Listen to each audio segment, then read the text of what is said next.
Mike,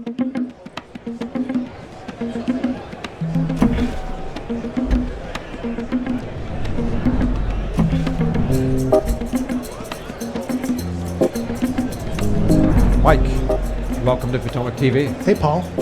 Great to see you, bud. Good to see you. So you're operating in the crazy state of California. How's that? I am. It's very interesting and has its challenges for sure. You know, it's like trying to build a house without a hammer. Yep. Right? They keep taking our tools away.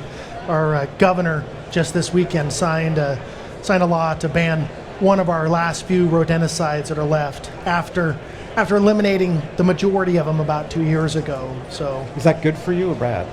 You know, it'll be interesting because rodents are a big issue in California as they are across the country, but we have less and less tools. So, you know, in some ways though, you still got to hire a professional to do that work. So, you know, it requires a more intelligent technician, more advanced technology that we bring in. So it's going to be interesting. It's going to be interesting, but create some opportunities for sure. So Mike, you're super active in the National Association, but how did you get into the space to begin with? Well, when I went to college, I was kind of looking at doing like pre-med or wildlife biology, something like that. I have a degree in biology, minor in chemistry. And when I graduated college, Becky and I had just had our first baby and kind of looking for something to do. And we had a friend that was in pest control and says, hey, try this as kind of a part-time job where you find your real occupation. I don't think anyone says, hey, I want to be a bug guy. It's never been said, ever. So I started as a start technician for Terminix, you know, a large national company, and did that. Then went into sales, went into management, and I was with them for 9 years. And during that time, we were in 7 different operations. We literally moved our family 6 times in 9 years. Okay. So when did you get into your own business? Well, interestingly enough, that last move was back to the place where we started, where I was born and raised. Which is Northern California. Northern California, north of Sacramento and Redding. And it was interesting. It was like, you know, the branch was having some issues, so I was the kind of the fix-it guy. Went in there, fixed it, got everything going. After a year, they're like, hey, you know, you're going to be on to Dallas or LA or somewhere else. Yep. And it's like, I don't know if I want to do that again. Yep. You know? So I had the opportunity to buy a route and a half company that was kind of struggling with their growth and put my tools to use as running a business and developing people. And, you know, we started the route and a half. Now we have 50 employees. What year was that when you bought that? 2007. Okay. And what sort of business was that? Was that a residential general pest? Yeah, at the time it was only residential general pest. Okay. And so we developed our commercial side, developed our termite side. Over time, we've added fumigation, repairs, wildlife. You know, our customers kept asking for these services. You know, so really wanted to have a kind of a clean pest control basis, but our customers kept asking for more. So kept getting drawn into that. So, I mean, how much of your business now is traditional pest control versus those ancillary services? Yeah, 65% is true pest control, and the other 35% is termite. Repairs is a little bit wildlife we're kind of just getting into.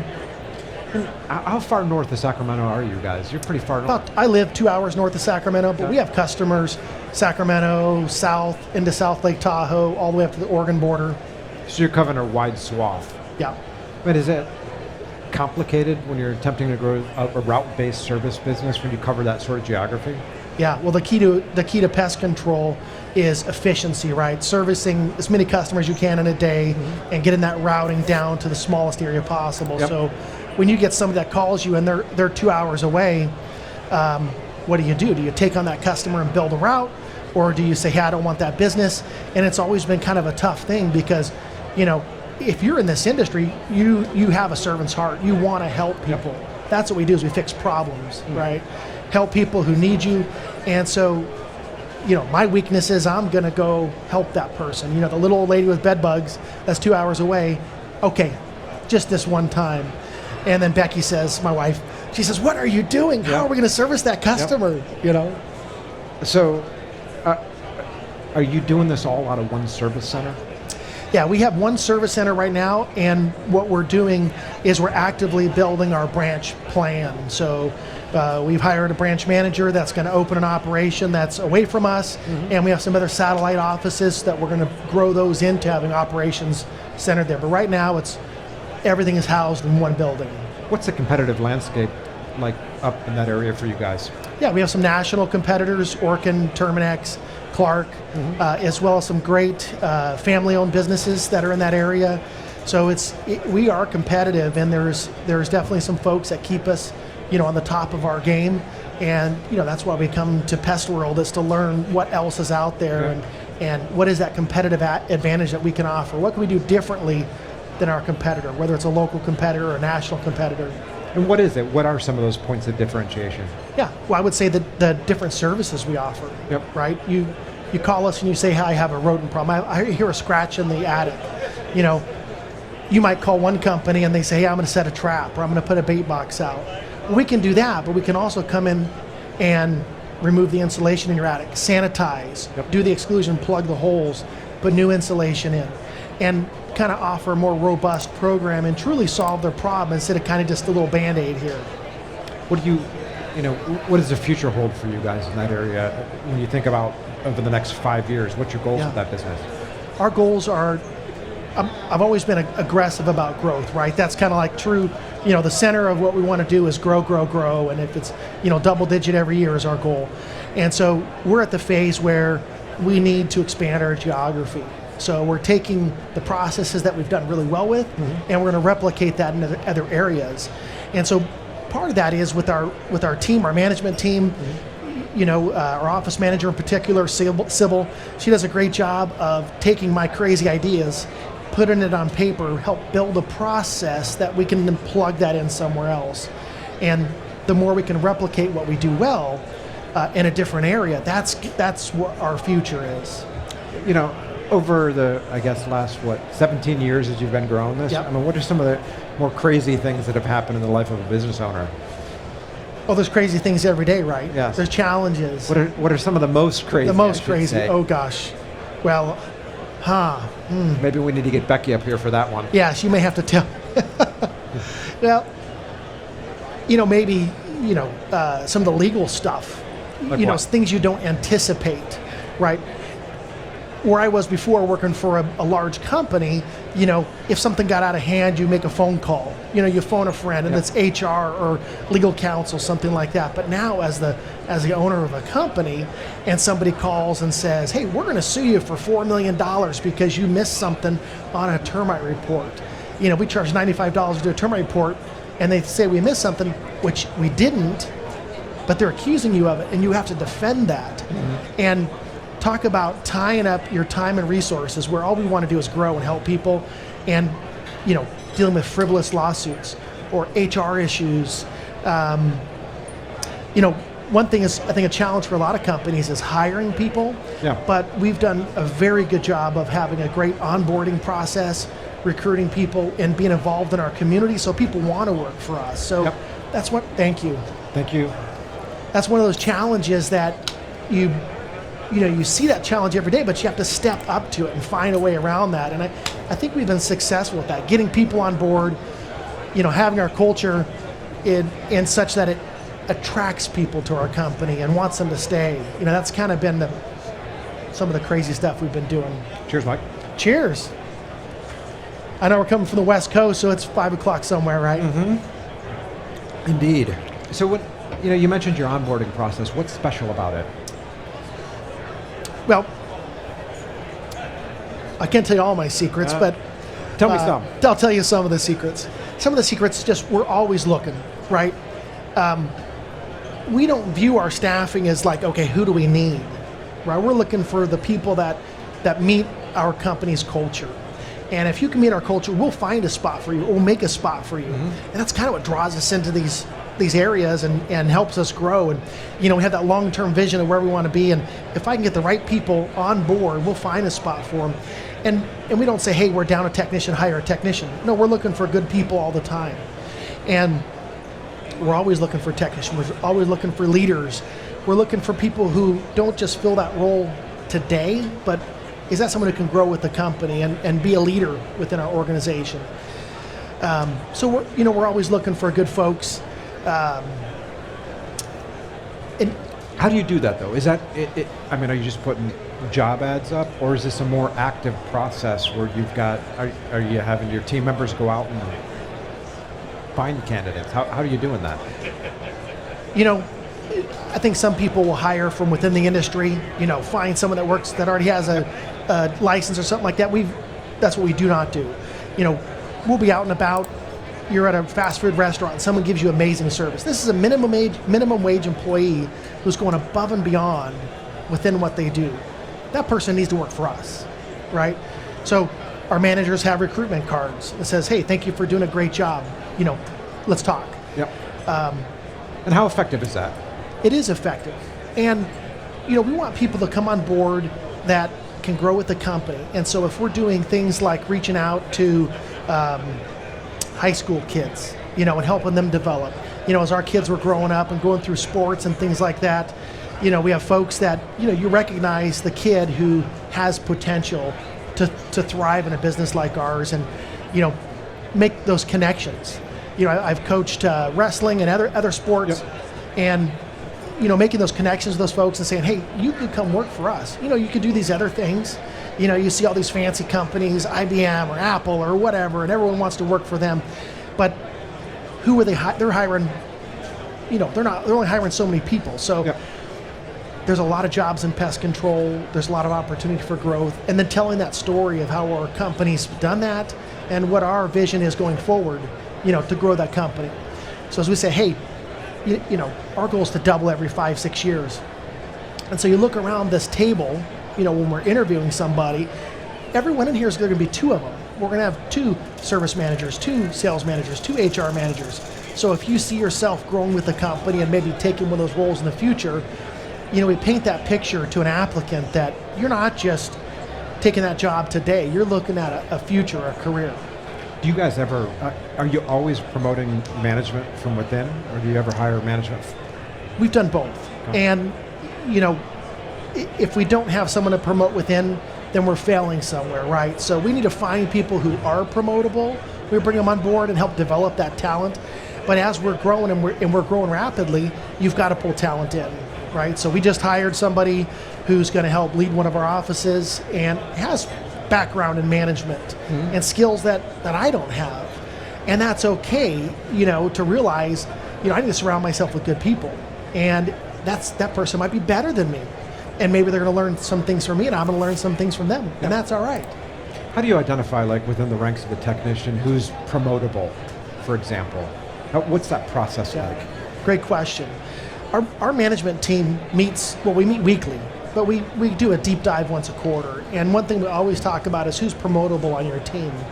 And our management team has to be humble in the aspect that they understand that they might be promoting someone that's in the future their boss. And that's okay, because as we get better, it doesn't matter if someone passes you on the ladder. Yep. We're all improving. And so we're actively looking for who's on our team that can take on a bigger role. And so we're identifying that. We're giving them challenges. We're challenging with responsibilities. Hey, run a training meeting. Do these things that might kind of be something that's not normal for a technician to do or not normal for a salesperson to do. And you see them take that challenge and thrive. That's someone who's promotable. If you were interviewing me as a technician and I said, "Hey, Mike, you're an option, so is Orkin, so is Terminix. Why would I work for you guys over one of these bigger companies?" What would you tell me? Well, opportunity is number one, right? We're growing. Nothing wrong with those companies. They have a lot of great things going for them.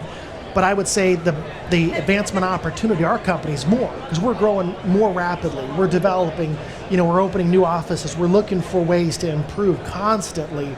And there's challenges with that as we're looking for ways to get better. Maybe there's a little bit of turmoil in the meantime, a little bit of chaos that occurs. That's okay.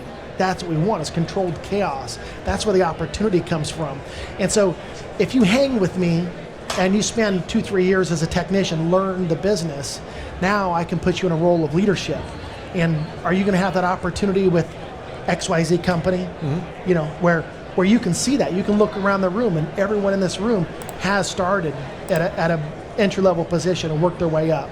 So that opportunity is real. And we paint that picture, we tell that story, and I think a lot of people, that's what they want to see is what's my trajectory, what's my career path. So that's how we try to differentiate ourselves. Now having a team of 50, how active are you in interview process with, for example, new technicians? Yeah. Is that something you do? Is that your management team? I don't. Our management team does. And we rely on our director of HR and our management team. And, it's maybe something different that we do, and we talk about this a lot, is how we interview. Number one, we're interviewing for a culture fit, right? So we ask all kinds of silly questions. Like if you could have any superpower, what would it be? And then a follow-up question like, should zombies be fast or slow? And normally that will tie into their superpower, right? If they can fly, then the zombies could be fast, and it's okay. But that loosens them up. We came up here and we talked some small talk before we got going, and that's what we want to do, is just kind of see who's behind the scenes, who's inside there. Are they going to be a good fit? Because the interview process for an entry-level position is very intimidating, right? So how do we really find out what this person is going to be like after they've been here a year or 2 years? So we do that a little bit differently. We're looking for the culture fit. Then, hey, can you drive a car, and all these things that maybe at the end of the day aren't as important as just jiving with what we're trying to accomplish as a team. When I think about culture fit, that's an extremely important part of the recruiting and hiring process. I mean, have you and the team spent time defining the attributes of your culture so that you can compare a candidate? I mean, how do you do that? How do you determine a culture fit? Well, we did that. We sat down and we said, where are we? Where do we want to go? What do we want to do differently? Right? What are we doing well today, and how do we have to change? And over time, I mean, it seems like, night and day difference in 5 years from a culture standpoint. Something like our beards. 3 years ago, absolutely clean shaven every day, shirt tucked in, kind of stuff, and kind of having to meet the times so we can have more people into our applicant pool. But that's just being kind of a better fit of what our community and our society is today. So we're constantly changing our culture, and we have these foundational beliefs, but then, what do we need to do differently? So we're definitely looking at our culture and making sure that we're communicating that. So we put together our core values here a couple of years ago. A lot of people are focused on mission statements, these kinds of things, and I've never really done that. It's all up here in my head, and I know what I want. But as our company grows, I have to be able to have our managers be able to carry that vision and carry that mission statement forward. And so, we've defined that. What are our core values, and what does that mean? And we hire someone, do they meet those core values? Was that a group process that you guys all got together and said, let's define our core values? Absolutely.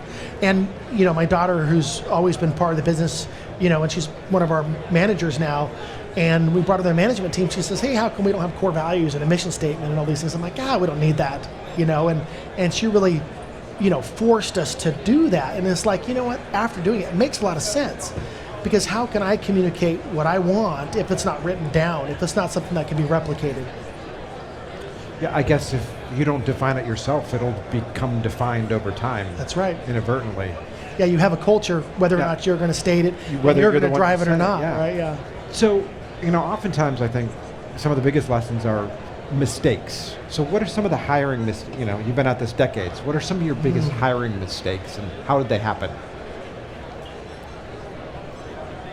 Well, I think one of my weaknesses is I think other people think the way I do, right? And maybe they say something that really sparks your interest, and you're drawn into that, and maybe somebody in that role previously failed. Well, I'm looking for the opposite of that. Mm-hmm. And the reality is, that person that you had that failed probably was doing 90% of it right, but there was something intrinsic in their character that caused them to fail in a big way. And we've seen that, and we try to identify what those issues are and kind of, if you will, kind of patch that up in our hiring process. How are we going to hire differently? How are we going to find those things? And really take time, especially for hiring management level folks, vetting their references, vetting their background, these kinds of things, and really making sure they're going to be a good fit. Over the last few years, we've obviously had a really difficult time recruiting, right? And of course, with COVID, You got a boon to the pest control industry. So there's been a lot of throwing bodies at work, right? And so how did you deal with the whole COVID era and actually getting production done? Great question. COVID was interesting because, we were actually back in DC and for legislative days for MPMA, and it all happened while we were there. And on the flight back, everyone's wearing masks. It's like, what's going on? And we're hearing that the government's going to shut down, and we really didn't know when or what that was going to look like in California. And essentially, we kind of a little bit knew what was going to happen, so we weren't sure if pest control was going to be defined in this essential industry or not. So we're kind of trying to preempt that as like, hey, everyone, don't just stay home. Be prepared to come to work. And for about 6 to 8 weeks, our employees were so thankful to have a job. Yep. And our retention was just amazing. And people would just say, man, we just love what we do. We love the company. And it was like, you know what? We were sitting around the table before COVID happened thinking, hey, we're going to have to lay off 25, 30% of people just to sustain, because, all these interior stuff, our inspection side of our business, that's going to go away tomorrow. So how are we going to persevere? We're just going to have to do our exterior pest control services and find a way through it. And, we just made the decision of let's just keep everyone on board. Let's sweep floors, whatever we have to do, because it's going to be more difficult to rebuild afterwards and hire new people. So we kept everyone on board. And that was expensive, right? We had put a tremendous amount of money into advertising, and our expenses were a lot higher than they were the year before, but our revenue was taking a downturn.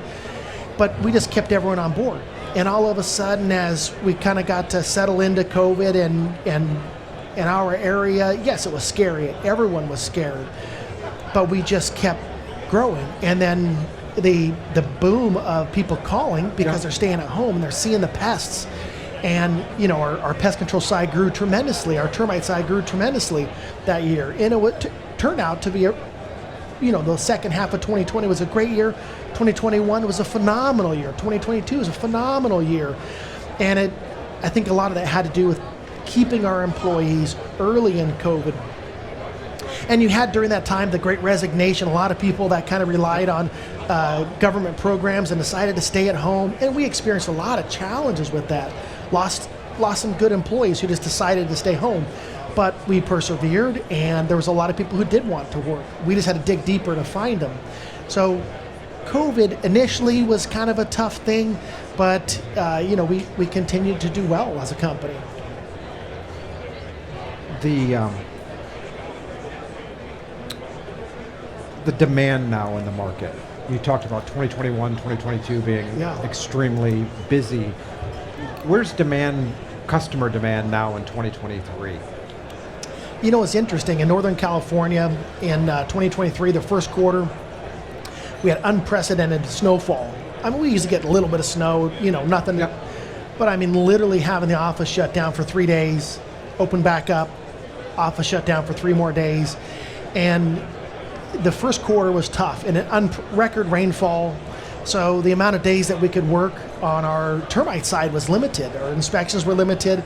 Our pest control continued to grow, and a lot of that was attributed to the growth we had the prior year, the new customer base. Those customers still wanted us. The pest activity was still good. So, but termite was slow. And then we roll into the second quarter of the year, interest rates going up, essentially stopped the real estate market in California. No one's buying nothing because the effective cost of buying a new home was double, with the interest rate changes. So our real estate stopped. Which is about 20% of our business is tied into real estate, whether it's inspections or treatments, repairs. And but pest control has continued to be strong, continued to grow through that. And so, for folks out there that, are like, hey, should I be pest control termite? Pest control is always the most stable side of the business and really holds things going. And, it's kept us going good. Now, the third quarter and looking in the fourth quarter, termite services are coming on strong. People realizing, okay, I want a better place, but I'm not going to move. I can't afford to move. This is my home. And regardless of what you hear on the news, all the horrible things that are going on, I got to protect my home. I'm not going to let the roof leak. I'm not going to let termites eat the home from the ground up. So I got to do something to protect. This is the home where I'm going to live. I got to protect it. So third quarter's been great for termite services, and I think the fourth quarter is going to be great. What's your outlook for next year? I think it's going to be great. Yeah. Like I say, I think we're going to settle in, with all the craziness in the world, and our pest control side is going to be great. We're investing a lot right now into our new branch model and going into some bigger markets, and that's going to be an opportunity for our business to grow and to put the things that we've done and we know work very well where we are and implement that into new markets. And we've kind of just stayed kind of close to home until now. So really going in with both feet into a new market and seeing what happens. Now you've got 50 plus team members. I mean, how has your life changed in recent years on a day-to-day basis with your actual job? I mean, what do you spend your time doing now? Well, I spend my time overseeing the different aspects or working on innovation, but spending time with my team, my management team, developing them. And it seems like, I'm always in meetings. It seems very boring, right? What I really love to do is get out in the field. But I know I can't do that every day. I need to rely on my team, help develop them, and work on strategic initiatives like our branch model, what's new and exciting out there with software and innovations, new products, and networking with my peers, When you talk about getting out in the field, what does that mean to you? Does that mean actually servicing a customer, or does that mean talking to a customer, working? Yeah, talking to customers. If we have a new customer that's maybe having challenges or a very large customer, meeting with them face to face and helping them through that process of coming on board. Or if we have a customer that's having a challenge, someone that's upset about something, I can go out there and help with that. We do a wide range of different customers, from residential homes to schools and municipalities, food processing, and everything in between. So some of those bigger customers require a little bit more technical knowledge, or just need to know that you're there and that you care. So spend a lot of time doing those kinds of things. What's some of your bigger managerial mistakes over the years?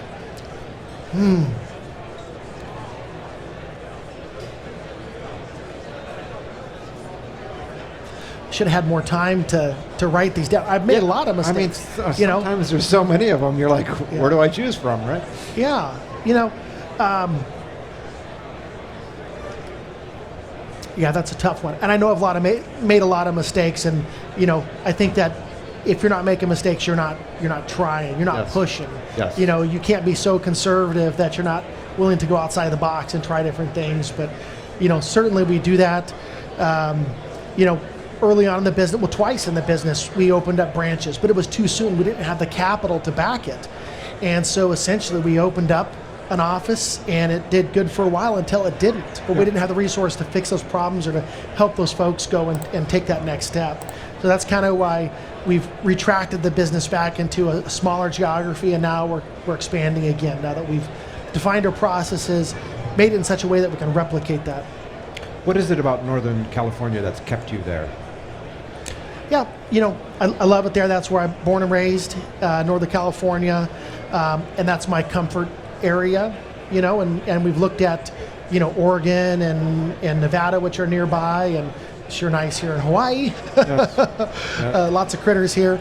But Northern California is kind of where I'm from, and that's my comfort zone. And but when I was with another company, I was in 6 different operations, and so I was in the Bay Area, I was in Sacramento, and all through Northern California, and so I kind of understand there's different challenge in those areas, but there's a lot of opportunity. I realize Northern and Southern California are extremely distinct, not only from a cultural perspective, but also a geographical perspective. Have you ever thought about opening an operations in SoCal? Sure, but not yet. And I think once we figure out how to make this, remote operations work well, I think that's definitely a possibility. I mean, would it make more sense to go to Oregon or Southern California? Because Oregon, you could argue, is more similar to where you're at now, no? Well, I can be in a new market in Oregon in 2.5 hours, a pretty vast market there. Southern California makes a lot of sense. The nice thing about Southern California is it's all the same regulatory environment. same licensing structure, Yep. and we've mastered that, right? We've mastered getting somebody on board, getting them licensed, getting them trained, just really define that process. So the California model works really well for us, and being able to replicate that makes sense. Going into a different state, maybe not that difficult because those other states have a lot easier regulatory environment. It's different though, right? So there's still a little bit of a learning curve there, but from a geographical support standpoint, makes a lot of sense because 2-3 hours away you're in another state. How does it feel as an American to tender almost half of your income to the state and federal government? That's painful. It's painful, it is painful to, every dollar that you make, half of it goes to the government, and are they spending it wisely? No, they're not. No, they're not, right? And we need our roads. It'd be nice if they didn't have potholes everywhere, and these kinds of things. You see that the government is doing some good with our money, but for the most part, it appears to be tied up in administration and bureaucracy and not really going to work. So, it would be nice to have a Nevada-based corporation. Yeah.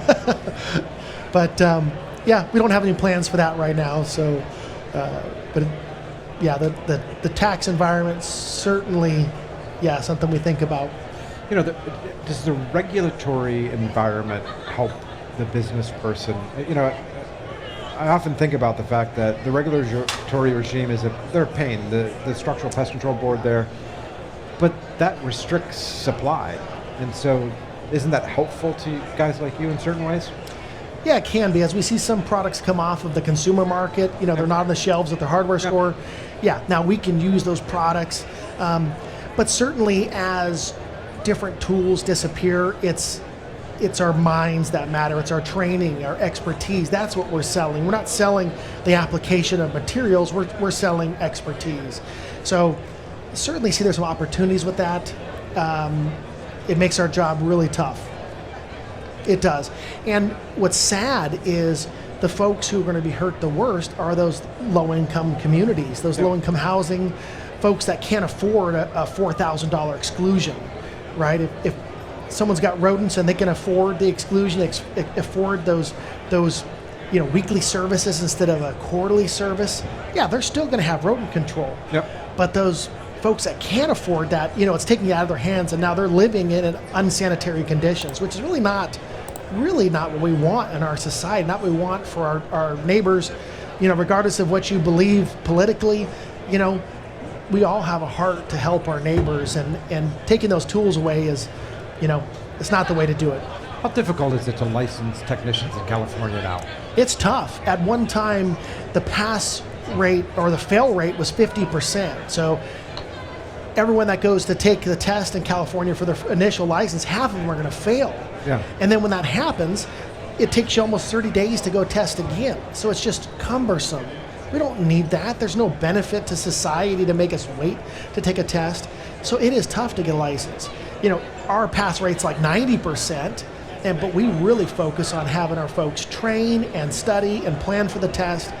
And, we put a lot of time into that, but getting folks to pass a test and get licensed is difficult. And on top of that is background checks, FBI fingerprinting. So not everybody's perfect. And we know that job pool is getting smaller and smaller. And there's a big push, especially in California, for rehabilitated folks to get them into the job pool. Yep. But I got an entry-level job, but you can't work here because you might have something in your history, right?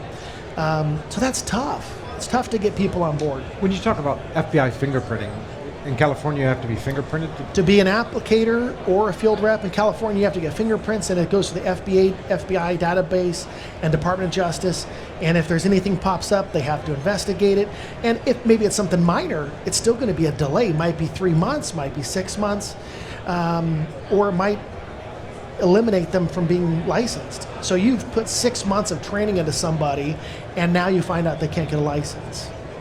Is that the point in time when you're typically trying to get them licensed, is 6 months into it?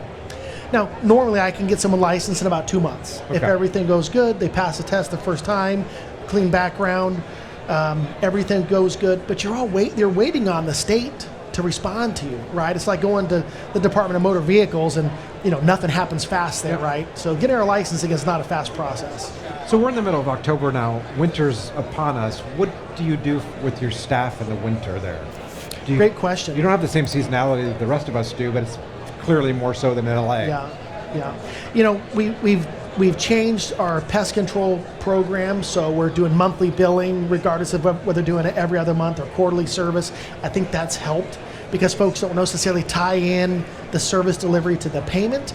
That's been a big help, but our goal is to keep everybody on board. So we're doing a lot of training in the wintertime. We're doing a lot of complimentary inspections for our current customers to generate leads. So we might be doing inspection on the home and find a rodent problem, find a termite problem, and kind of creating our own seasonality. We're creating our own season, our own swarm season, by just getting in front of our customers. You've grown a business from one route to 50 plus people on the team. For guys that are out there that are in the position that you were in 20 years ago, what's the best advice you can give them to help them learn? What sort of advice or suggestions would you give your younger version of yourself? Yeah, great question. It's all about the process. So what a lot of people think, people are important, right? And hey, I trust my guy. Okay, once you got 3 employees, trust but verify. It's got to be written down. It's got to be a process. And once you get over 10 employees, now I'm not touching every employee every day, right? So I have to have a process where I manage her. So it's all about documenting that process, replicating that process, and managing based on did you follow the process, not so much do I trust you as a human. Yes, I trust you, but we're going to follow the process. That's how we do it. And so many small operators I talk to, that's their biggest challenge is getting past that personal relationship and verifying it, working on accountability or productivity. Those are the things that are going to get you above and beyond. And don't be afraid to have big goals. Don't be afraid to think big, because if you're not thinking 10 years down the line where you want to be, you'll never get there. We're always thinking 10 years down the line, and what does that look like? How do we get there? Now, every day you're faced with challenges and opportunities, and do you take that opportunity? Okay, it's a cost today. It's a new software, new advertising, whatever that is. Is that helping you reach your 10-year goal? Okay, then it's the right decision. Hiring that person that, maybe costs a little bit more than you want to pay, but they're going to help you get further down the road. That's where you have to get outside of your comfort zone, and you can't use the same mindset, the same tools that got you to have your own company with 1 employee or 3 employees or 10 employees. That mindset will not get you to 30 and 50 employees or 100 employees.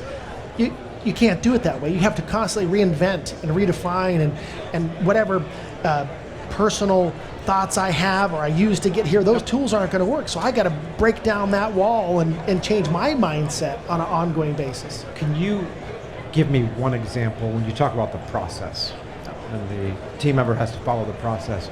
Give me one example of a specific process. Yeah. You mean like a treatment service protocol? Yeah. You mean like... Well, it's service protocols, absolutely. And training, we can talk all day about training, but documenting something as simple as, what did you do yesterday, right? We document that electronically, and then we do a handwritten summary, right? And so many, you look at that, it's like looking at someone's financials. You could never meet me, but you look at my financials, you could imagine and see what opportunities, what we're doing good and where we're failing. I look at someone's their daily report of activity, whether it's a salesperson or a technician, and I can look at that piece of paper and tell you what you're doing right and what you're doing wrong, how you can improve. That process is key, because I'm not riding in the truck with you, right? So I have to look at that piece of paper, and then we use our electronic software and roll that up. Now we can look at how are you towards meeting your goal for the month, for the year. We sit down with our employees, on a regular basis, and we say, hey, what goals do you have, financially, personally, and how are we going to help you get there? So all that ties back to, what did you do yesterday, right? If your goal is to have a route of a certain size, your income be a certain size, be a manager someday. Yep. Did what you do yesterday, is that in line with your goals? So that's the kind of process and conversation we have on a regular basis that helps our people improve and get better. Our training's the other thing as far as process. You know, we've taken time to write down, when we onboard a technician especially, is outline that first 30 days that we are with them. The first 30 days they're with us, every minute, not every minute, but there's tasks they accomplish every day. So the first day they're on board, after lunchtime, they are in the field doing the job that we've hired them for. I used to talk about mistakes. I used to have people we'd bring on board, thought, man, this person's gonna be perfect. Yep. And they've been on board with us for 6 weeks, and then we send them in the field. Guess what, it's raining, or it's 110 degrees, and they go, oh, I didn't know I was gonna be doing this. Yeah.